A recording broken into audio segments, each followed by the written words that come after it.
Hello friends, welcome to knowledge centre. നമ്മുടെ ഇന്നത്തെ previous question paper discussion ക്ലാസ്സിൽ നമ്മൾ 92/2025 ക്വസ്റ്റ്യൻ പേപ്പർ ആണ് കേട്ടോ ഡിസ്കസ് ചെയ്യുന്നത്.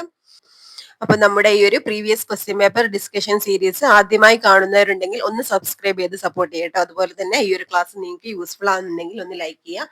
നിങ്ങളുടെ ക്ലാസ്സിനെ കുറിച്ചുള്ള അഭിപ്രായങ്ങളും കമന്റ് ചെയ്യാൻ മറക്കരുത്. ഓക്കെ, നമുക്ക് ഇന്നത്തെ ക്ലാസ്സിലേക്ക് പോവാം. ഒന്നാമത്തെ ക്വസ്റ്റ്യൻ, മാർത്താണ്ഡവർമ്മയുമായി ബന്ധപ്പെട്ട് ശരിയായ പ്രസ്താവന ഏതെന്നാണ് കേട്ടോ. മാർത്താണ്ഡവർമ്മയുമായി ബന്ധപ്പെട്ട ശരിയായ പ്രസ്താവന ഏതെന്നാണ്. ഓക്കെ, അപ്പൊ ഇതില് ആൻസർ ആയിട്ട് വരുന്നത് ഓപ്ഷൻ സി ആണ്. അതായത് 2ഉം 3ഉം ശരി എന്നുള്ളതാണ് കേട്ടോ. ശരിയായിട്ടുള്ള പ്രസ്താവന ഞാൻ ചോദിച്ചിട്ടുള്ളത് 2ഉം 3ഉം ആണ് ശരിയായിട്ടുള്ളത്. ഏതൊക്കെയാണ്? 1741 കുളച്ചൽ യുദ്ധത്തിൽ ഡച്ചുകാരെ പരാജയപ്പെടുത്തി അതുപോലെ തൃപ്പടിദാനം നടത്തിയ രാജാവാണ്. ഇത് രണ്ടുമാണ് ശരിയായിട്ടുള്ള പ്രസ്താവനകൾ കേട്ടോ. അപ്പൊ കുണ്ടറ വിളംബരം നടത്തിയത് വേലുത്തമ്പി ദളവയാണല്ലേ. നമുക്കറിയാം 1809 കുണ്ടറ വിളംബരം നടത്തിയത് വേലുത്തമ്പി ദളവയാണ്. അതുപോലെ തന്നെ 1721 ആറ്റിങ്ങൽ കലാപം നയിച്ച രാജാവാണെന്നുള്ളതും തെറ്റാണ് അല്ലെ. ആറ്റിങ്ങൽ കലാപം നമുക്കറിയാം എന്തായിരുന്നു അതിന്റെ പ്രത്യേകത. വിദേശാധിപത്യത്തിനെതിരെ കേരളത്തിൽ നടന്ന ആദ്യത്തെ സംഘടിത കലാപമായിരുന്നു എന്ത് ആറ്റിങ്ങൽ കലാപം കേട്ടോ.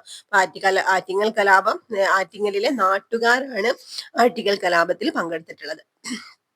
ഓക്കെ, അടുത്തത് ചൈനീസ് വിപ്ലവവുമായി ബന്ധപ്പെട്ട സംഭവം ഏതാണ്? ചൈനീസ് വിപ്ലവവുമായിട്ട് ബന്ധപ്പെട്ട സംഭവം ഏതാന്ന് നമുക്കറിയാം, കറുപ്പ് യുദ്ധമാണ് അല്ലെ. ഇതൊക്കെ SCERT ഫാക്ട് ആണ്. അടുത്തത് പഞ്ചശീല തത്വങ്ങൾ എന്ന ഉടമ്പടിയിൽ ഒപ്പുവെച്ച രാജ്യങ്ങൾ ഏതെല്ലാം? പഞ്ചശീല തത്വങ്ങൾ എന്ന ഉടമ്പടിയിൽ ഒപ്പുവെച്ച രാജ്യങ്ങൾ ഏതെല്ലാമാണ്? ഏതാണ്? ഇന്ത്യയും ചൈനയാണ് അല്ലെ പഞ്ചശീല തത്വങ്ങളിൽ ഒപ്പുവെച്ചത്. അടുത്തത് MD വാസുദേവൻ നായർക്ക് മരണാനന്തരം ലഭിച്ച ബഹുമതി ഏത്?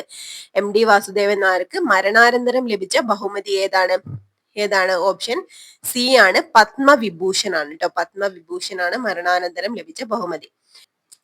അഞ്ചാമത്തെ ക്വസ്റ്റ്യൻ, ഐക്യരാഷ്ട്ര സംഘടനയുമായി ബന്ധപ്പെട്ട ശരിയായ പ്രസ്താവന ഏതെന്നാണ് കേട്ടോ. ഐക്യരാഷ്ട്ര സംഘടനയുമായി ബന്ധപ്പെട്ട ശരിയായ പ്രസ്താവന ഏതെന്നാണ്. ഓക്കെ, ഇതിൽ ആൻസർ ആയിട്ട് വരുന്നത് ഓപ്ഷൻ ബി ആണ്.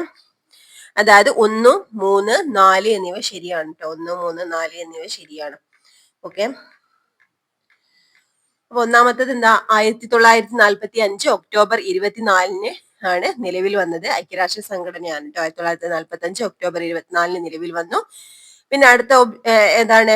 നോർവേക്കാരനായ ഡ്രിഗ്വെല്ലി ആണ് ആദ്യത്തെ സെക്രട്ടറി ജനറൽ. 2ാം ലോക യുദ്ധത്തിന് ശേഷം നിലവിൽ വന്ന സംഘടനയാണിത്. ഓക്കെ, അപ്പൊ 3 പ്രസ്താവനകളാണ് ശരിയായിട്ടുള്ളത് കേട്ടോ.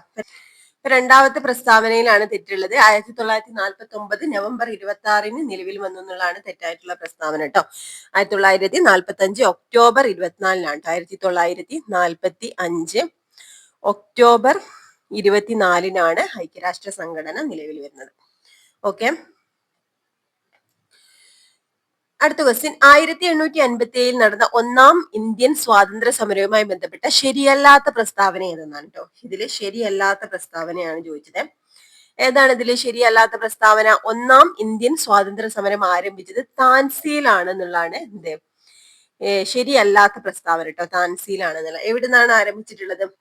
നമുക്കറിയാം 1ാം ഇന്ത്യൻ സ്വാതന്ത്ര്യ സമരം ആരംഭിച്ചിട്ടുള്ളത് മീററ്റിൽ നിന്നാണ്. ഉത്തർപ്രദേശിലെ മീററ്റിൽ നിന്നാണ് ആരംഭിച്ചിട്ടുള്ളത്. ഓക്കെ, അടുത്തത്, ട്രോപ്പോസ്ഫിയറിലെ ഓരോ 165 മീറ്റർ ഉയരത്തിലും 1 ഡിഗ്രി സെൽഷ്യസ് എന്ന തോതിൽ താപനില കുറയുന്ന പ്രതിഭാസത്തെ വിളിക്കുന്ന പേരെന്തെന്നാണ് കേട്ടോ. ഓപ്ഷൻ എ, ക്രമമായ താപനഷ്ട നിരക്ക് എന്നാണ് കേട്ടോ. ക്രമമായ താപനഷ്ട നിരക്ക്. ഓക്കെ, അടുത്തത്, ഭൂമിയും ചന്ദ്രനും സൂര്യനും നേർരേഖയിൽ വരുമ്പോൾ രൂപപ്പെടുന്ന വേലി ഏത്? ഭൂമിയും ചന്ദ്രനും സൂര്യനും നേർരേഖയിൽ വരുമ്പോൾ രൂപപ്പെടുന്ന വേലി ഏതെന്നാണ്. ഏതാണ്? വാവുവേലി എന്നാണ് പറയുന്നത്. സുബൻസിരി നദി ഏത് നദിയുടെ പോഷക നദിയാണ്? സുബൻസിരി നദി ഏത് നദിയുടെ പോഷക നദിയാണ്? ഏത് നദിയുടെ പോഷക നദിയാണ് സുബൻസിരി നദി? ബ്രഹ്മപുത്ര നദിയുടെ പോഷക നദിയാണ് സുബൻസിരി കേട്ടോ. ബ്രഹ്മപുത്ര നദിയുടെ പോഷക നദിയാണ് സുബൻസിരി. ഓക്കെ, അടുത്തത് 10ാമത്തെ ക്വസ്റ്റ്യൻ, കേരളം, തമിഴ്നാട്, കർണാടക സംസ്ഥാനങ്ങളെ തമ്മിൽ ബന്ധിപ്പിക്കുന്ന ഒരു ജൈവമണ്ഡല കേന്ദ്രം ഏതാട്ടോ? കേരളം, തമിഴ്നാട്, കർണാടക സംസ്ഥാനങ്ങളെ തമ്മിൽ ബന്ധിപ്പിക്കുന്ന ഒരു ജൈവമണ്ഡല കേന്ദ്രം ഏതെന്നാണ്. ഓപ്ഷൻ സി ആണ്, നീലഗിരിയാണ്. നീലഗിരി. അടുത്തത്, തൂവൽ രൂപത്തിൽ കാണപ്പെടുന്ന മേഘങ്ങളെ പറയുന്ന പേരെന്താണ്? തൂവൽ രൂപത്തിൽ കാണപ്പെടുന്ന മേഘങ്ങളെ സിറസ് മേഘങ്ങൾ എന്നാണ് അറിയപ്പെടുന്നത് കേട്ടോ. സിറസ് മേഘങ്ങൾ. അടുത്ത ക്വസ്റ്റ്യൻ, ഇന്ത്യയിൽ ആദ്യമായി എ ടി എം സ്ഥാപിച്ച ട്രെയിൻ ഏതാണ്? ഇന്ത്യയിൽ ആദ്യമായി എ ടി എം സ്ഥാപിച്ച ട്രെയിൻ ഏതാണ്? ഏത് ട്രെയിനിലാണ്? പഞ്ചവടി എക്സ്പ്രസിലാണ് കേട്ടോ, പഞ്ചവടി എക്സ്പ്രസ്. താഴെ തന്നിരിക്കുന്ന ദത്തങ്ങളിൽ നിന്ന് മധ്യാങ്കം കണക്കാക്കുക. ഓക്കെ, ഇതിൽ മധ്യാങ്കം കണക്കാക്കാനാണ്. ഇതിൽ ഓപ്ഷൻ ബി ആണ് ട്ടോ വരുന്നത്, 32 എന്നാണ് വരിക. ഓക്കെ, നമ്മൾ എങ്ങനെയായിരുന്നു മധ്യാങ്കം കണക്കാക്കുന്നത്? ആദ്യം നമ്മൾ ഈ നമ്പേഴ്സിന് എന്താണ് അസെൻഡിങ് ഓർഡറിൽ എഴുതണേ. ഇതിൽ 7 നമ്പേഴ്സ് ആണുള്ളത്. ഇതിന് അസെൻഡിങ് ഓർഡർ, അതായത് ചെറുതിൽ നിന്ന് വലുതിലേക്ക് എന്നുള്ള ഓർഡറിൽ എഴുതണം. ഓക്കെ, അപ്പൊ 7 നമ്പർ ആണുള്ളത്. അപ്പൊ ഓഡ് നമ്പർ ആണ് ഇതിന്റെ എൻ, അതായത് സംഖ്യകളുടെ എണ്ണം ഓഡ് നമ്പർ ആണെങ്കിൽ എന്തിന് നടുവിലായിട്ട് സെന്ററിലായിട്ട് വരുന്ന നമ്പർ ആയിരിക്കും എന്തായിട്ട് വരുന്നത്? മധ്യാങ്കമായിട്ട് വരുന്നത് കേട്ടോ. അപ്പൊ ഇവിടെ 32 ആണ്. ഓക്കെ, അടുത്തത് ഹരിത വിപ്ലവത്തിന്റെ ഭാഗമായി ഇന്ത്യയിൽ നടപ്പിലാക്കിയ കൃഷോന്നതി യോജനയിലെ കുട പദ്ധതിയിൽ ഉൾപ്പെടുന്നത് ഏതെല്ലാം? ഹരിത വിപ്ലവത്തിന്റെ ഭാഗമായി ഇന്ത്യയിൽ നടപ്പിലാക്കിയ കൃഷോന്നതി യോജനയിലെ കുട പദ്ധതിയിൽ ഉൾപ്പെടുന്നത് ഏതെല്ലാം എന്നാണ് കേട്ടോ. ഏതൊക്കെയാണ് ഇതിൽ ഉൾപ്പെടുന്നത്? ഓപ്ഷൻ സി ആണ് 1, 3, 4 മാത്രം എന്നാണ്. Mission four integrated development of horticulture, അതുപോലെ പിന്നെന്താണ് national mission four sustainable agriculture, അതുപോലെ നാഷണൽ ഫുഡ് സെക്യൂരിറ്റി മിഷൻ കേട്ടോ. പിന്നെ ഫുൾ ഫോം പഠിക്കണം. അടുത്തത് ഇസ്രായേൽ ഹമാസ് സംഘർഷ മേഖലയിൽ കുടുങ്ങിപ്പോയ ഇന്ത്യൻ പൗരന്മാരെ തിരിച്ചു കൊണ്ടുവരാനുള്ള ദൗത്യത്തിന്റെ പേരെന്താണ്? ഇസ്രായേൽ ഹമാസ് സംഘർഷ മേഖലയിൽ കുടുങ്ങിപ്പോയ ഇന്ത്യൻ പൗരന്മാരെ തിരിച്ചു കൊണ്ടുവരാനുള്ള ദൗത്യത്തിന്റെ പേരെന്താണ്? എന്തായിരുന്നു? ഓപ്ഷൻ ഡി ഓപ്പറേഷൻ അജയ് ആയിരുന്നു കേട്ടോ. അടുത്തത് 2022-23 ബജറ്റിലെ സുപ്രധാന പദ്ധതിയായ PM ഗതിശക്തിയെ സംബന്ധിച്ച് താഴെ പറയുന്നവയിൽ ഏതെല്ലാമാണ് ശരിയായിട്ടുള്ളതെന്നാണ് കേട്ടോ. 2022-23 ബജറ്റിലെ സുപ്രധാന പദ്ധതിയായ PM ഗതിശക്തിയെ സംബന്ധിച്ച് താഴെ പറയുന്നവയിൽ ഏതെല്ലാമാണ് ശരിയായിട്ടുള്ളതെന്ന്. ഏതൊക്കെയാണ് ശരിയായിട്ടുള്ള പ്രസ്താവനകൾ? 1, 2, 4 മാത്രം എന്നുള്ളതാണ് കേട്ടോ. അതായത് സാമ്പത്തിക വളർച്ചയ്ക്കും സുസ്ഥിര വികസനത്തിനും വേണ്ടിയുള്ള പരിവർത്തന സമീപനമാണ്. അതുപോലെ പിന്നെ ഇന്ത്യൻ സർക്കാരിന്റെ കീഴിൽ പ്രവർത്തിക്കുന്ന 16 മന്ത്രാലയങ്ങളും വകുപ്പുകളും ഒരുമിച്ച് കൊണ്ടുവരുന്ന ഡിജിറ്റൽ പ്ലാറ്റ്ഫോം. പിന്നെന്താ? റെയിൽവേ, റോഡ് ഗതാഗതം, ജലപാതകൾ തുടങ്ങി വിവിധ മേഖലകളെ കൂട്ടിയിണക്കുന്ന മൾട്ടി മോഡൽ കണക്ടിവിറ്റിയാണ് ലക്ഷ്യം. ഓക്കെ, അപ്പൊ ഇതൊക്കെയാണ് ഇത് ശരിയായിട്ടുള്ള പ്രസ്താവനകൾ. ഓക്കെ, അടുത്തത് താഴെ തന്നിരിക്കുന്ന RBIയുടെ പോളിസി കരുതൽ അനുപാത നിരക്കുകളിൽ 2023 ഒക്ടോബർ പ്രകാരം തെറ്റായത് ഏതാണെന്നാണ് കേട്ടോ. അപ്പൊ താഴെ തന്നിരിക്കുന്ന RBIയുടെ പോളിസി അല്ലെങ്കിൽ കരുതൽ അനുപാത നിരക്കുകളിൽ 2023 ഒക്ടോബർ പ്രകാരം തെറ്റായിട്ടുള്ളത് ഏതെന്നാണ് കേട്ടോ. ഓക്കെ, അപ്പൊ ഏതാണ് തെറ്റായിട്ടുള്ളത്? ഓപ്ഷൻ ഡി ബാങ്ക് നിരക്ക് 5.25% എന്നുള്ളതാണ് തെറ്റായിട്ടുള്ളത് കേട്ടോ. ബാക്കിയൊക്കെ ശരിയായിട്ടുള്ളതാണ്. റിപ്പോ നിരക്ക് 6.50% എന്നുള്ളത് ശരിയാണ്. മാർജിനൽ സ്റ്റാൻഡിംഗ് ഫെസിലിറ്റി നിരക്ക് 6.75% എന്നുള്ളത് ശരിയാണ്. അടുത്തത് ക്യാഷ് റിവേഴ്സ് റേഷ്യോ 4.50% എന്നുള്ളതും ശരിയാണ് കേട്ടോ. ഓക്കെ, ഇതിൽ തെറ്റായിട്ടുള്ളത് ബാങ്ക് നിരക്ക് 5.25% എന്നുള്ളതാണ്. ഇവിടെ 6.75 ആണ് വേണ്ടി കേട്ടോ. 6.75% ആണ്. അടുത്തത് പഞ്ചാബ്, ഹരിയാന തുടങ്ങിയ സംസ്ഥാനങ്ങളിൽ കർഷകർ തങ്ങളുടെ ഉൽപ്പന്നങ്ങൾ നേരിട്ട് കമ്പോളത്തിൽ എത്തിക്കുന്നതിന് പറയുന്ന പേരെന്താണെന്നാണ് കേട്ടോ. പഞ്ചാബ്, ഹരിയാന തുടങ്ങിയ സംസ്ഥാനങ്ങളിൽ കർഷകർ തങ്ങളുടെ ഉൽപ്പന്നങ്ങൾ നേരിട്ട് കമ്പോളങ്ങളിലേക്ക് എത്തിക്കുന്നതിന് പറയുന്ന പേരെന്തെന്നാണ്? അപ്ന മാണ്ടി എന്നാണ് കേട്ടോ. അപ്നി മാണ്ടി. അടുത്തത് ഇന്ത്യൻ ഭരണഘടനാ നിർമ്മാണ സമിതിയുടെ അധ്യക്ഷൻ ആരായിരുന്നു? ഇന്ത്യൻ ഭരണഘടനാ നിർമ്മാണ സമിതിയുടെ അധ്യക്ഷൻ ആരായിരുന്നു എന്നാണ് കേട്ടോ. ആരായിരുന്നു? ഡോക്ടർ രാജേന്ദ്ര പ്രസാദ് ആണ്. ഇന്ത്യൻ ഭരണഘടനയുടെ ഹൃദയവും ആത്മാവും എന്ന് വിശേഷിപ്പിക്കപ്പെടുന്ന ആർട്ടിക്കിൾ ഏത്? ഇന്ത്യൻ ഭരണഘടനയുടെ ഹൃദയവും ആത്മാവും എന്ന് വിശേഷിപ്പിക്കപ്പെടുന്ന ആർട്ടിക്കിൾ ഏതെന്നാണ്? ആർട്ടിക്കിൾ ഏതാണ്? ഓപ്ഷൻ ബി അനുച്ഛേദം 32 ഇങ്ങനെ വിശേഷിപ്പിക്കുന്നത്. അടുത്തത് ഇന്ത്യൻ ഭരണഘടനയിൽ മൗലിക ചുമതലകൾ ഉൾപ്പെടുത്തിയത് ഏത് ഭരണഘടനാ ഭേദഗതി പ്രകാരമാണ്? ഏത് ഭരണഘടനാ ഭേദഗതി പ്രകാരമാണ്? 42ാം ഭരണഘടനാ ഭേദഗതി പ്രകാരമാണ് ഇന്ത്യൻ ഭരണഘടനയിൽ മൗലിക ചുമതലകൾ ഉൾപ്പെടുത്തിയിട്ടുള്ളത്. അടുത്തത് രാജ്യസഭയെ സംബന്ധിച്ചിട്ടുള്ള ശരിയായ പ്രസ്താവനകൾ ഏതെല്ലാം എന്നാണ് കേട്ടോ. രാജ്യസഭയെ സംബന്ധിച്ചിട്ടുള്ള ശരിയായ പ്രസ്താവനകൾ ഏതെല്ലാം എന്നാണ്? Option D all the above ആണ്. ഇന്ത്യൻ പാർലമെന്റിന്റെ ഉപരിസഭയാണ് രാജ്യസഭ. രാജ്യസഭയിൽ 250 അംഗങ്ങളാണ് ഉള്ളത്. ഉപരാഷ്ട്രപതിയാണ് രാജ്യസഭയുടെ അധ്യക്ഷൻ. ഈ 3 പ്രസ്താവനകളും പഠിക്കണം. അടുത്തത് പ്രാദേശിക ഗവൺമെന്റുകൾ ഏത് ലിസ്റ്റിൽ പെടുന്നു? പ്രാദേശിക ഗവൺമെന്റുകൾ ഏത് ലിസ്റ്റിനാണ് പെടുന്നത്? ഏതാണ്? ഓപ്ഷൻ എ സ്റ്റേറ്റ് ലിസ്റ്റിലാണ് കേട്ടോ. സുപ്രീം കോടതിയുടെ ഉപദേശാധികാരം ആർക്കു വേണ്ടിയാണ് വിനിയോഗിക്കുന്നത്? സുപ്രീം കോടതിയുടെ ഉപദേശാധികാരം ആർക്കു വേണ്ടിയാണ് വിനിയോഗിക്കുന്നത്? രാഷ്ട്രപതിക്ക് വേണ്ടിയാണ് കേട്ടോ. അടുത്ത ക്വസ്റ്റ്യൻ, നിർദ്ദേശക തത്വങ്ങൾ എന്ന ആശയം ഇന്ത്യൻ ഭരണഘടനാ സമിതി ഏത് രാജ്യത്ത് നിന്നാണ് സ്വീകരിച്ചത്? നിർദ്ദേശക തത്വങ്ങൾ കേട്ടോ, ഒരുപാട് തവണ PSC ചോദിച്ചിട്ടുള്ള ഒരു ക്വസ്റ്റ്യൻ ആണത്. ഓപ്ഷൻ സി ഐറിഷ് ഭരണഘടനയിലാണ് കേട്ടോ. അയർലാൻഡിന്റെ ഭരണഘടനയിൽ നിന്നാണ് എന്ത് നിർദ്ദേശക തത്വങ്ങൾ എടുത്തിട്ടുള്ളത്. ഇന്ത്യയിലെ ആദ്യത്തെ തെരഞ്ഞെടുപ്പ് കമ്മീഷണർ ആരായിരുന്നു? ഇന്ത്യയിലെ ആദ്യത്തെ തിരഞ്ഞെടുപ്പ് കമ്മീഷണർ ആരായിരുന്നു? സുകുമാർ സെൻ ആണ്. അടുത്തത്, ലോകത്തിലെ ഏറ്റവും ഉയരമുള്ള റെയിൽവേ പാലം ഏതാണ്? ലോകത്തിലെ ഏറ്റവും ഉയരമുള്ള റെയിൽവേ പാലം ഏതാണ്? ഓപ്ഷൻ ബി ചിനാബ് പാലാണ്. അടുത്തത്, സാമൂഹ്യനീതി വകുപ്പിന്റെ പ്രതിഭാ പദ്ധതിയുടെ ഗുണഭോക്താക്കൾ ആരാണ്? സാമൂഹ്യനീതി വകുപ്പിന്റെ പ്രതിഭാ പദ്ധതിയുടെ ഉപഗുണഭോക്താക്കൾ ആരാണ്? ആരാണ് പ്രതിഭാ പദ്ധതിയുടെ ഗുണഭോക്താക്കൾ? ഓപ്ഷൻ ഡി ട്രാൻസ്ജെൻഡേഴ്സ് ആണ് കേട്ടോ പ്രതിഭാ പദ്ധതിയുടെ ഗുണഭോക്താക്കൾ. അപ്പൊ എന്താണ് ഈ ഒരു പ്രതിഭാ പദ്ധതി എന്ന് പറഞ്ഞാൽ? ട്രാൻസ്ജെൻഡർ വിഭാഗത്തിൽപ്പെട്ട വിദ്യാർത്ഥികൾക്ക് പ്രൊഫഷണൽ കോഴ്സുകൾ ഉൾപ്പെടെയുള്ള ഉന്നത പഠനത്തിന് സാമ്പത്തിക സഹായം നൽകുന്നതിനായിട്ട് ആവിഷ്കരിച്ച ഒരു പദ്ധതിയാണ് കേട്ടോ. ഓക്കെ, അപ്പൊ ട്രാൻസ്ജെൻഡർ വിഭാഗത്തിൽപ്പെട്ട വിദ്യാർത്ഥികളാണ് ഇതിന്റെ ഗുണഭോക്താക്കൾ. ഇമ്പോർട്ടന്റ് ആണ് പ്രതിഭാ പദ്ധതി കേട്ടോ, പ്രതിഭാ പദ്ധതി.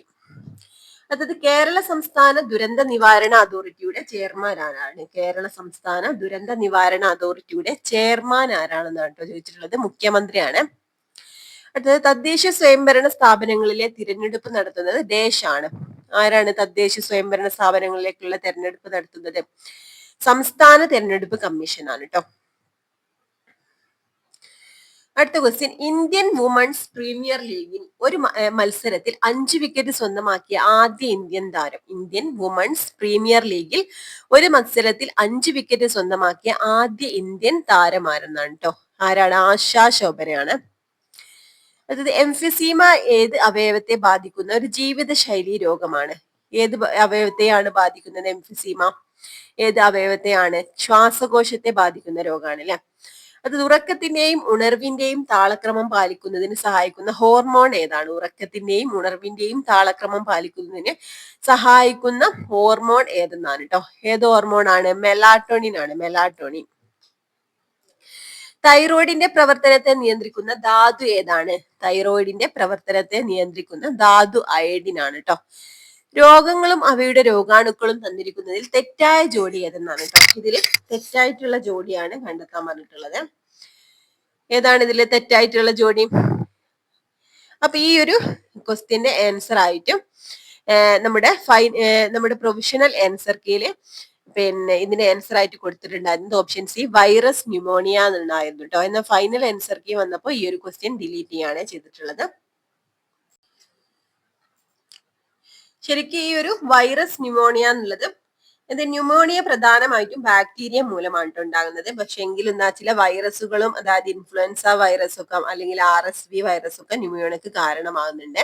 അപ്പൊ പൂർണ്ണമായിട്ടും ഈ ഒരു വൈറസ് ന്യൂമോണിയ എന്ന് പറഞ്ഞിട്ട് ഈ ഒരു പ്രസ്താവന തെറ്റാണെന്ന് പറയാൻ പറ്റില്ല. എന്തെങ്കിലും സാങ്കേതിക തകരാറ് കൊണ്ടായിരിക്കും ഈ ഒരു ക്വസ്റ്റ്യൻ ഡിലീറ്റ് ചെയ്തത് കേട്ടോ. ബാക്കിയുള്ളതൊക്കെ പഠിക്കണേ. പ്രോട്ടോസോവ, മലമ്പനി, ബാക്ടീരിയ, ക്ഷയം, ഫംഗസ്, വട്ടച്ചോറി. ഓക്കെ, അതായത് ഓസോൺ പാളിയെ കുറിച്ച് തന്നിരിക്കുന്ന പ്രസ്താവനകളിൽ ശരിയായത് ഏതെല്ലാമാണ്? ഓസോൺ പാളിയെ കുറിച്ച് തന്നിട്ടുള്ള പ്രസ്താവനകളിൽ ശരിയായിട്ടുള്ളത് ഏതെല്ലാമാണെന്നാണ് ചോദിച്ചത്. ഓക്കെ, ഇതിൽ ശരിയായിട്ടുള്ള ആൻസർ ഏതാണ്? ഓപ്ഷൻ ബി ആണ്. 2, 3 മാത്രം നിന്നാണ് കേട്ടോ. ക്ലോറോഫ്ലൂറോ കാർബണുകള് ഓസോൺ പാളിയുടെ ശോഷണത്തിന് കാരണമാകുന്നു. സൂര്യന്റെ അൾട്രാവയലറ്റ് വികിരണങ്ങളിൽ നിന്ന് ഓസോൺ ഭൂമിയിലെ ജീവനെ സംരക്ഷിക്കുന്നു. ഈ 2 പ്രസ്താവനകളാണ് ശരിയായിട്ടുള്ള പ്രസ്താവനകൾ. ഒന്നാമത്തെ പ്രസ്താവന തെറ്റാണ് കേട്ടോ. ഓസോൺ പാളിയുടെ ഭൂരിഭാഗവും ട്രോപ്പോസ്ഫിയറിലാണ് കാണപ്പെടുന്നത് എന്നുള്ളത് തെറ്റായിട്ടുള്ള പ്രസ്താവനയാണ് കേട്ടോ. അതായത് ഓസോൺ പാളിയുടെ ഭൂരിഭാഗത്തെ 90% അന്തരീക്ഷത്തിലെ സ്ട്രാറ്റോസ്ഫിയറിലാണ് കേട്ടോ. സ്ട്രാറ്റോസ്ഫിയറിലാണ് കാണപ്പെടുന്നത്. ട്രോപ്പോസ്ഫിയറിലല്ല, സ്ട്രാറ്റോസ്ഫിയറിലാണ് കാണപ്പെടുന്നത്. ഇവിടാണ് തെറ്റുള്ളത് കേട്ടോ. പെല്ലഗ്ര ഏത് ജീവകത്തിന്റെ അപര്യാപ്തത മൂലമുണ്ടാകുന്ന രോഗമാണ്? 37ാമത്തെ ക്വസ്റ്റ്യൻ. പെല്ലഗ്ര ഏത് ജീവകത്തിന്റെ അപര്യാപ്തത മൂലമുണ്ടാകുന്ന രോഗമാണ്? ഏത് ജീവകത്തിനാണ്? ഈ ജീവകം B3 ആണ് കേട്ടോ. B3യുടെ അപര്യാപ്തത കൊണ്ടാകുന്ന രോഗമാണ് പെല്ലഗ്ര. ഓക്കെ, അടുത്ത ക്വസ്റ്റ്യൻ.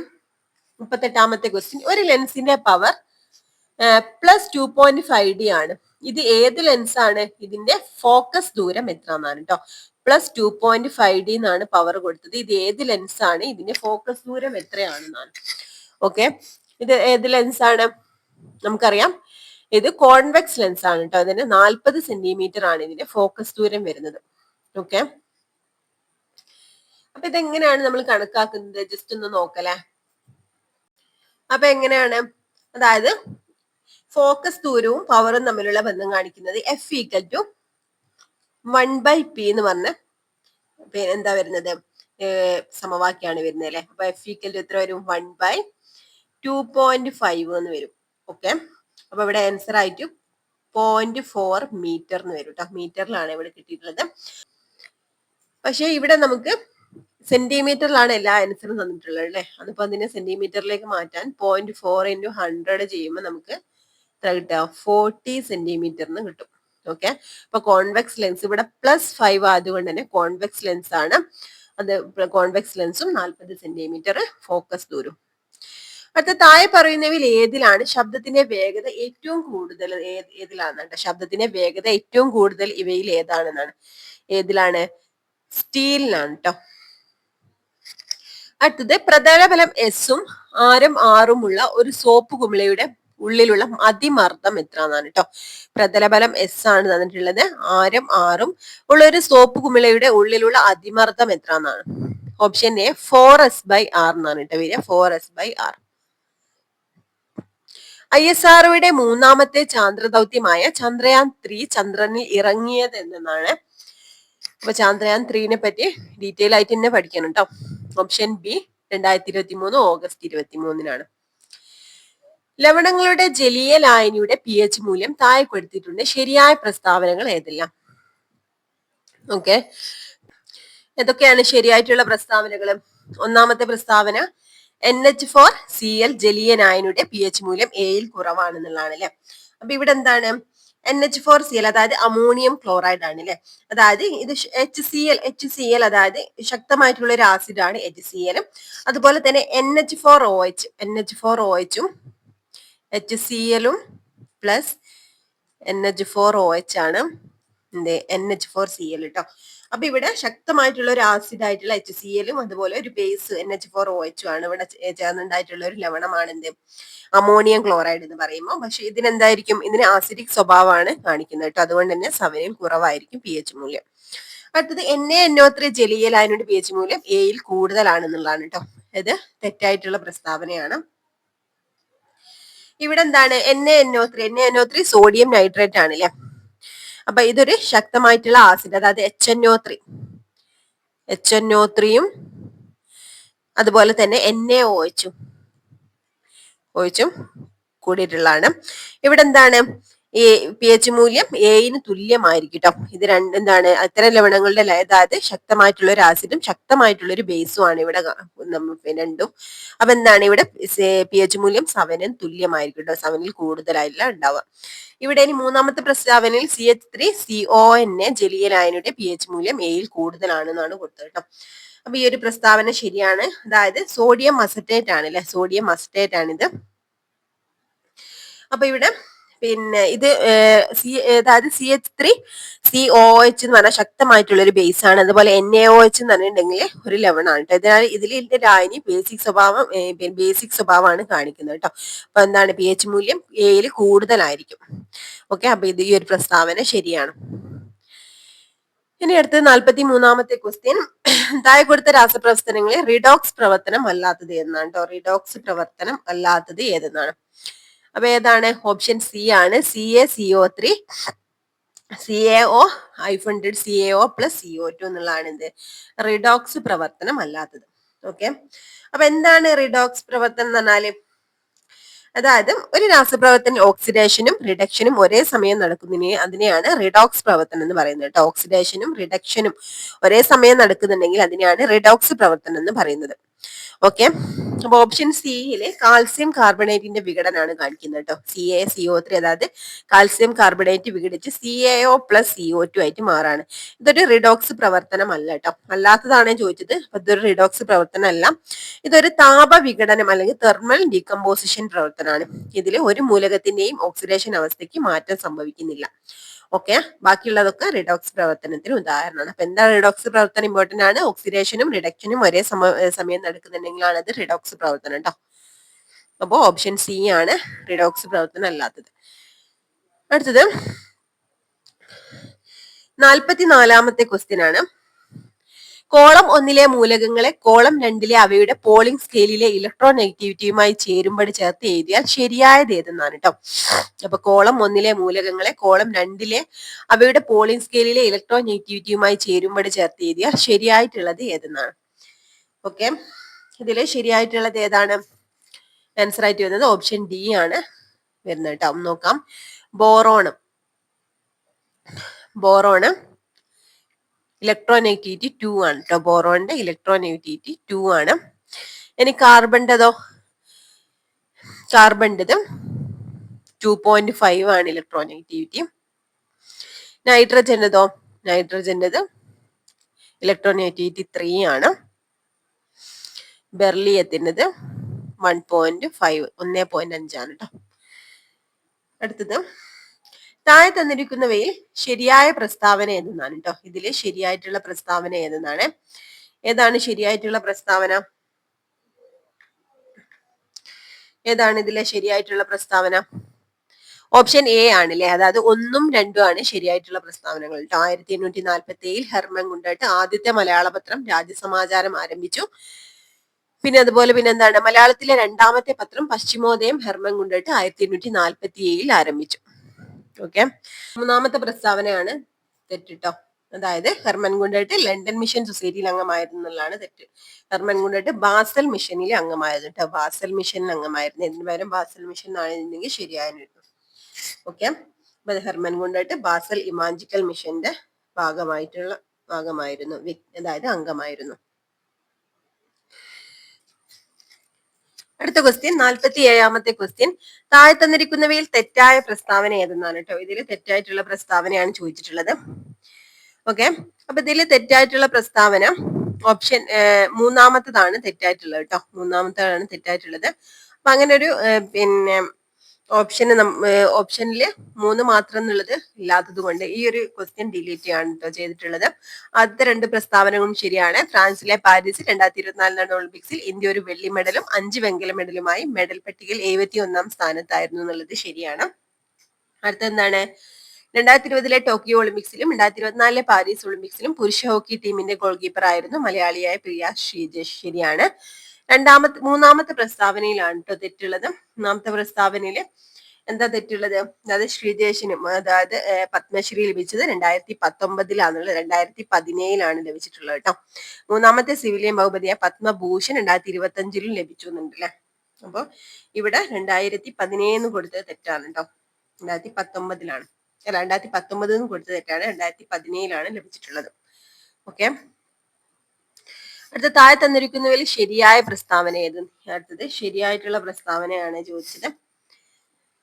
ഓക്കെ. ഇതിപ്പോ ഇതിലേതാണ് ശരിയായിട്ടുള്ള പ്രസ്താവന?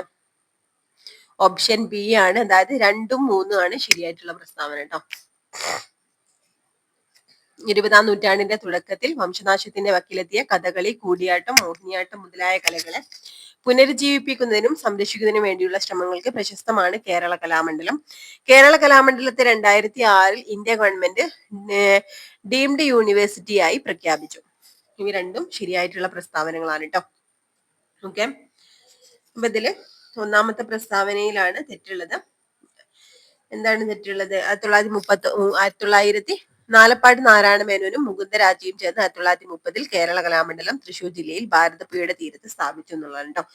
1930 നവംബർ 9-നാണ് വള്ളത്തോൾ നാരായണ മേനോനും അതുപോലെ മണക്കുളം മുകുന്ദരാജയും ചേർന്ന് കേരള കലാമണ്ഡലം സ്ഥാപിച്ചിട്ടുള്ളത്. നാലപ്പാട്ട് നാരായണ മേനോനല്ല, വള്ളത്തോൾ നാരായണ മേനോനാണ് കേട്ടോ. ഓക്കെ. ആ ഒരു മിസ്റ്റേക്ക് ആണുള്ളത്. നവംബർ 9-നാണ് കേട്ടോ. 1930 നവംബർ 9-നാണ് കേരള കലാമണ്ഡലം സ്ഥാപിച്ചിട്ടുള്ളത്. വള്ളത്തോൾ നാരായണ മേനോനും അതുപോലെ മുകുന്ദരാജയും. അടുത്തത് താഴെ പറയുന്നവയിൽ ശരിയായ പ്രസ്താവന ഏതെന്നാണ് കേട്ടോ. ഇതില് ശരിയായിട്ടുള്ള പ്രസ്താവനയാണ് ചോദിച്ചത്. ഇതിൽ ഓപ്ഷൻ ഡി എല്ലാം ശരിയാണെന്നാണ്. അതായത് 2019 ജ്ഞാനപീഠ പുരസ്കാരത്തിന്റെ 55ാമത് ജേതാവാണ് അക്കിത്തം അച്യുതൻ നമ്പൂതിരി. വെളിച്ചം ദുഃഖമാണുണ്ണി, തമസ്സല്ലോ സുഖപ്രദം എന്നീ വരികൾ അക്കിത്തത്തിന്റെ 20ാം നൂറ്റാണ്ടിന്റെ ഇതിഹാസം എന്ന കൃതിയിൽ നിന്നുമാണ്. ജ്ഞാനപീഠ പുരസ്കാരം മലയാളത്തിൽ ആദ്യമായി ലഭിച്ചത് ജി ശങ്കരക്കുറുപ്പിനാണ്. ഓക്കെ, അടുത്തത് 50ാമത്തെ ക്വസ്റ്റ്യൻ. താഴെ തിരഞ്ഞെടുക്കുന്നതിൽ ശരിയായ പ്രസ്താവന ഏതെന്നാണ് കേട്ടോ. ഇതിൽ ശരിയായിട്ടുള്ള പ്രസ്താവനകള് ഏതൊക്കെയാണ്? ഓപ്ഷൻ ഡി 1, 2, 3 എല്ലാം ശരിയാണെന്നാണ്. വക്കം അബ്ദുൽ ഖാദർ മൗലവി മലബാർ മുസ്ലിം മഹാജന സഭ രൂപീകരിച്ചു. വക്കം അബ്ദുൽ ഖാദർ മൗലവി സ്വദേശാഭിമാനി പത്രത്തിന്റെ സ്ഥാപകനാണ്. സ്വദേശാഭിമാനി പത്രത്തിന്റെ എഡിറ്ററായി പ്രവർത്തിച്ചിരുന്നത് കെ രാമകൃഷ്ണ പിള്ളയായിരുന്നു. ഓക്കെ, അപ്പൊ ഈ 3 പ്രസ്താവനകളും ശരിയാണ്. ഇനി 51 മുതൽ 10 ക്വസ്റ്റ്യൻസ് ഇംഗ്ലീഷ് മാത്സ് വരുന്നതാണ് കേട്ടോ. മാത്സിന്ന് വരുന്ന ക്വസ്റ്റ്യൻസ് നമ്മൾ ഇവിടെ ഡിസ്കസ് ചെയ്യുന്നില്ല. മാത്സിന് സെപ്പറേറ്റ് ആയിട്ട് മാത്സ് ക്വസ്റ്റ്യൻസ് സോൾവ് ചെയ്യുന്ന വീഡിയോ വേണമെങ്കിൽ നിങ്ങൾ കമന്റിലൂടെ ഒന്ന് പറയട്ടോ. ഇനി ഇവിടെ അടുത്ത 20 ക്വസ്റ്റ്യൻസ് ഈ ഒരു സിലബസ് നിന്ന് വരുന്നതാണ് കേട്ടോ. അതായത് അസിസ്റ്റന്റ് സബ് ഇൻസ്പെക്ടർ ട്രെയിനി അല്ലെങ്കിൽ പോലീസ് കോൺസ്റ്റബിൾ തസ്തികയിലേക്കുള്ള എക്സാം ആയിരുന്നു. അതുകൊണ്ട് തന്നെ അടുത്ത 20 ക്വസ്റ്റ്യൻസ് ആ ഒരു സിലബസ് നിന്ന് വരുന്ന ക്വസ്റ്റ്യൻസ് ആണ് കേട്ടോ. അത് നമ്മളിവിടെ നോക്കുന്നില്ല. 81ാമത്തെ ക്വസ്റ്റ്യൻ, ഇതിൽ 10 ക്വസ്റ്റ്യൻസ് മലയാളത്തിൽ നിന്ന് വരുന്നതാണ്. ഏതൊക്കെയാന്ന് നോക്കാം. 81ാമത്തെ ക്വസ്റ്റ്യൻ, സോമൻ, വിധു, ഇന്ദു ഇവ ഏതിന്റെ പര്യായ പദങ്ങളാണ്? സോമൻ, വിധു, ഇന്ദു ഇവ ഏതിന്റെ പര്യായ പദങ്ങളാണ്? ഏതിന്റെ പര്യായ പദങ്ങളാണിത്? പര്യായ പദങ്ങൾ ഇമ്പോർട്ടന്റ് ആണ്. അപ്പൊ ചന്ദ്രന്റെ പര്യായ പദങ്ങളാണ് കേട്ടോ. സോമൻ, വിധു, ഇന്ദു ഇവ ചന്ദ്രന്റെ പര്യായ പദങ്ങളാണ്. അടുത്ത തെറ്റായ പദം ഏതെന്നാണ്. ഇതിൽ തെറ്റായിട്ടുള്ള പദം ഏതാണ്? വൃശ്ചികം എന്നുള്ളതാണ്. വൃശ്ചികം എന്നുള്ളതാണ് തെറ്റായിട്ടുള്ളത്. നാഗം എന്നതിന്റെ വിപരീത പദം ഏത്? നാഗം എന്നതിന്റെ വിപരീത പദമാണ് ചോദിച്ചിട്ടുള്ളത്. നരകമാണ് കേട്ടോ.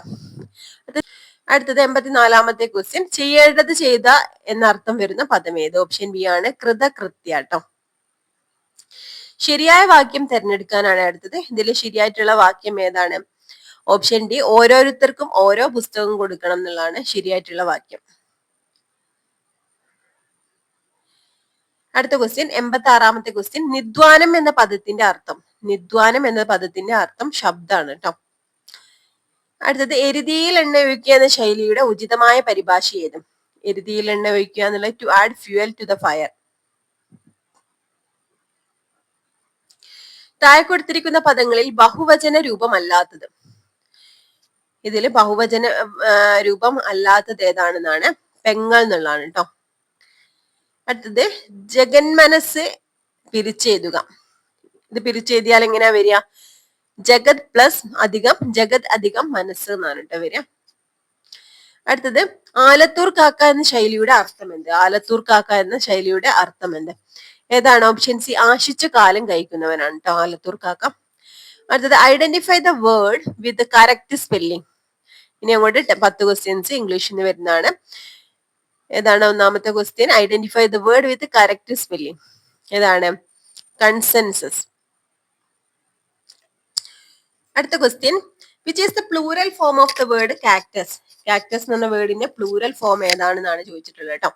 ഈ ഒരു ക്വസ്റ്റ്യനിലെ ഓപ്ഷൻ എയും ഓപ്ഷൻ ബിയും ശരിയായിട്ടുള്ള ആൻസേഴ്സ് ആണ് കേട്ടോ. കാക്ടിന്നും എന്താണ് പ്ലൂറൽ ഫോം ഉണ്ട്, അതുപോലെ കാക്ടസസ് എന്നുള്ളതും ശരിയാണ്. ഓക്കെ, നമ്മൾ സാധാരണയായിട്ട് കാക്ടി ആണ് പ്ലൂറൽ ഫോം ആയിട്ട് കൊടുക്കാറുള്ളത്. പക്ഷെ ഓപ്ഷൻ ബിയും ശരിയാണ് കേട്ടോ. അപ്പൊ ഇതുകൊണ്ട് തന്നെ ഈ ഒരു ക്വസ്റ്റ്യൻ ഡിലീറ്റ് ചെയ്യാണ് ചെയ്തിട്ടുള്ളത്. 92ാമത്തെ ക്വസ്റ്റ്യൻ ഡിലീറ്റ് ചെയ്യാൻ ചെയ്തിട്ടുള്ളത്. രണ്ടും ഇതിന്റെ പ്ലൂറൽ ഫോമുകളാണ്. 93ാമത്തെ question, fill in the blank with appropriate article. ശരിയായിട്ടുള്ള ആർട്ടിക്കിൾ കൊടുത്ത് ഇത് ഫില്ല് ചെയ്യാനാണ് പറഞ്ഞിട്ടുള്ളത്. ഇവിടെ ഓപ്ഷൻ എ ആണ് ശരിയായിട്ടുള്ള ആൻസർ കേട്ടോ. I need a new laptop for my work. അത് choose the correct form of the verb to complete the sentence. Neither the team nor the coach dash satisfied with the result. Neither the team nor the coach dash satisfied with the result. Neither nor ആണ് ഇവിടെ വന്നിട്ടുള്ളത്. ഇവിടെ എന്താ വേണ്ടത്? Option is ആണ് കേട്ടോ വരിക. അതായത് convert the following sentence in passive voice. ഈ സെന്റൻസിനെ പാസീവ് വോയിസിലേക്ക് മാറ്റാനാണ് പറഞ്ഞത്. My mother prepared a delicious meal എന്നാണുള്ളത്. ഇതിനെ പാസീവ് വോയിസിലേക്ക് മാറ്റും. എങ്ങനെയാണ് വരിക? A delicious meal was prepared by mother എന്ന് വരും കേട്ടോ. അടുത്തത് choose the correct option to complete the sentence. ഈ ഒരു she performed dash in the dance competition എന്ന് വരും. അപ്പൊ ഇവിടെ അപ്രോപ്രിയേറ്റ് ആയിട്ടുള്ള ഫോം ഏതാണ് ഇവിടെ വരുന്നത്? ഏതാണ്? വെൽ ആണ് ട്ടോ. Well in the dance competition. Identify the antonym of the for the word benevolent. Benevolent എന്ന് പറഞ്ഞിട്ടുള്ള ഈ ഒരു വേർഡിന്റെ ആന്റോണിം ആണ് കേട്ടോ. ആന്റോണിം ഏതാണ്? മെയിൽ വൊലന്റ് എന്ന് വരും കേട്ടോ. Malevolent. അതായത് what does A T M commonly referred in the bank? A T എമ്മിന്റെ ഫുൾ ഫോം ആണ് ചോദിച്ചിട്ടുള്ളത്. ഇതിൽ option C automated teller machine ആണ്. Which of the following is a synonym for voracious? Voracious എന്ന് പറഞ്ഞിട്ടുള്ള ഇതിന്റെ synonym ആണ് ചോദിച്ചത് കേട്ടോ. പക്ഷെ ഇൻസെറ്റ്യബിൾ ആണ് കേട്ടോ. Insatiable. Which sentence is grammatically correct? ഇതിൽ ഏതാണ് ഗ്രാമാറ്റിക്കലി കറക്റ്റ് എന്നാണ് കേട്ടോ. She does not like pizza എന്നുള്ളതാണ്. അപ്പൊ ഇത്രയാണ് മക്കളെ നമ്മൾ ഇന്ന് ഡിസ്കസ് ചെയ്ത ക്വസ്റ്റ്യൻ പേപ്പറിലെ ക്വസ്റ്റ്യൻസ്. ഓരോ ക്വസ്റ്റ്യനും ഇമ്പോർട്ടന്റ് ആണ്. ഓക്കെ. അപ്പൊ ഇനി ഒരുപാട് എക്സാമുകൾ വരുന്നുണ്ട് അല്ലെ. ഡിഗ്രി പ്രിലിംസിന്റെ ഫസ്റ്റ് ഘട്ടം കഴിഞ്ഞു നമുക്കറിയാം. അപ്പോൾ ഇനിയും മൂന്ന് ഘട്ടങ്ങളായിട്ടാണ് നടക്കുന്നത്. ഇനിയും 2 ഘട്ടങ്ങൾ കൂടി ബാക്കിയുണ്ട്. അതിലൊക്കെ എക്സാം എഴുതാനുള്ളവര് ഇതിന്റെ നമ്മളുടെ ഈ ഒരു സീരീസ് കാണുന്നുണ്ടെങ്കിൽ ഓരോ ക്വസ്റ്റ്യൻസിനും നന്നായിട്ട് ഇമ്പോർട്ടന്റ് കൊടുത്തിട്ട് തന്നെ പഠിക്കട്ടോ. ഓക്കെ. പ്രസ്താവന ക്വസ്റ്റ്യൻസ് ഒക്കെ എന്താ ചോദ്യങ്ങളൊക്കെ നിങ്ങൾ ശരിയായിട്ടുള്ള ഓപ്ഷനൊക്കെ നന്നായിട്ട് പഠിച്ചു പോകാൻ ശ്രമിക്കട്ടോ. ഓക്കെ. അപ്പോൾ ഈ ഒരു ക്ലാസ് നിങ്ങൾക്ക് യൂസ്ഫുൾ ആയിട്ടുണ്ടെങ്കിൽ ഒന്ന് ലൈക്ക് ചെയ്യുക. നിങ്ങൾ PSC എക്സാം ഒക്കെ എഴുതുന്ന ഫ്രണ്ട്സ് ഒക്കെ ഉണ്ടെങ്കിൽ ഒന്ന് ഷെയർ ചെയ്ത് കൊടുക്കട്ടോ. ഓക്കെ. അപ്പൊ ക്ലാസ്സിനെ കുറിച്ചുള്ള അഭിപ്രായങ്ങളും കമന്റ് ചെയ്യാൻ മറക്കരുത്. Okay friends, thank you.